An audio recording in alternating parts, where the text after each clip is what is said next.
chỉ có chuyện này hậu xí á mi xả tập đôi kê xong ngày nay còn chỉ ngay phơ ca đây hậu pe xin nhặt man xong mổ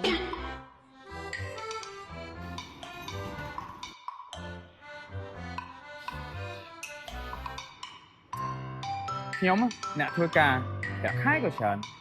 còn đã anh em pe rồi mẹ không ai sao trong tay rồi mẹ chạm mo chỉ vứt vứt nó bị ngài bà trong lì lê cái tỏ tơ khai chỉ này pe về lấy step lâu tiền bà mi cảnh sát ngon chỉ vật ban horang ngày em đừng lọ phân nái nè សាកសម័យមើលបើសិនជាខ្ញុំមានផ្ទះមួយដែលមានទីធ្លាធំទូលាយអាចរៀបចំជាសួនច្បារនៅខាងមុខខាងក្រោយហើយនៅខាងក្នុងផ្ទះនោះក៏ធំអាចរៀបចំដោយគួរបានយ៉ាងមកស្អាតអញ្ចឹងមិនសូវសម្បូរសៅអាទិត្យដូចគេក៏ខ្ញុំអាចសម្រាប់សាកថ្មជីវិតបាននៅផ្ទះរៀងរាល់ថ្ងៃក្រោយបញ្ចប់ការងារអញ្ចឹងខ្ញុំសូមណែនាំនៅប្រភេទផ្ទះ Villa Relax ដែលមាននៅក្នុងគម្រោង Damal Greenland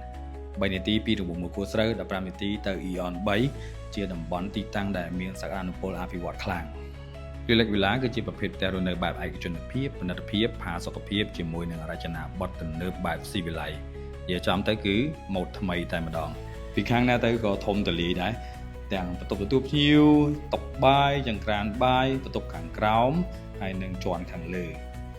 ហើយជាន់ខាងលើក៏ធំទូលាយមាន space មានលំហអាចឲ្យពន្លឺចូលគ្រប់គ្រាន់នៅខាងនេះយើងអាចរៀបចំជាតុ office ធ្វើការបាន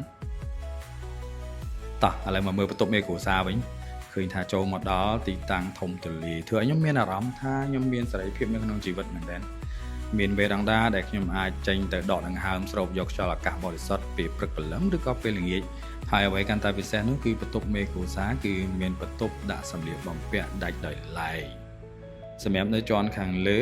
បន្ទាប់ពីបន្ទប់មេគ្រួសារទៅយើងនៅមានពីរបន្ទប់ទៀតដែលយើងអាចរៀបចំជាបន្ទប់កូនប្រុសឬក៏កូនស្រី បើសម្រាប់បន្ទប់នេះវិញគឺថានៅពេលដែលរៀបចំហើយគឺស្អាតមែនតើបញ្ជាក់គឺគ្រប់បន្ទប់មានបន្ទប់ទឹករៀងៗខ្លួនទាំងអស់ហើយសម្រាប់បន្ទប់នេះវិញបើសិនជាបន្ទប់សម្រាប់កូនស្រីយើងអាចរៀបចំពណ៌បន្ទប់ជាលក្ខណៈ pink ក៏កាន់តែស្រស់ស្អាតដែរចំណុចពិសេសរបស់ Relax Villa គឺជាប្រភេទផ្ទះដែលមានទំហំដីធំសល់ដីចំហៀងសងខាងហើយកាន់តែពិសេសនោះគឺសល់ដីខាងក្រោយធំមែនទែនសម្រាប់រៀបចំជាសួនសម្រាប់សម្រាកលំហែកាយក្រោយពីបំពេញភារកិច្ចប្រចាំថ្ងៃ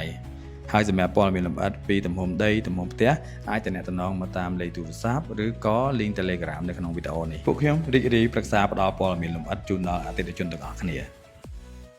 បុរី ML ធ្វើឲ្យជីវិតកាន់តែមានសុភមង្គល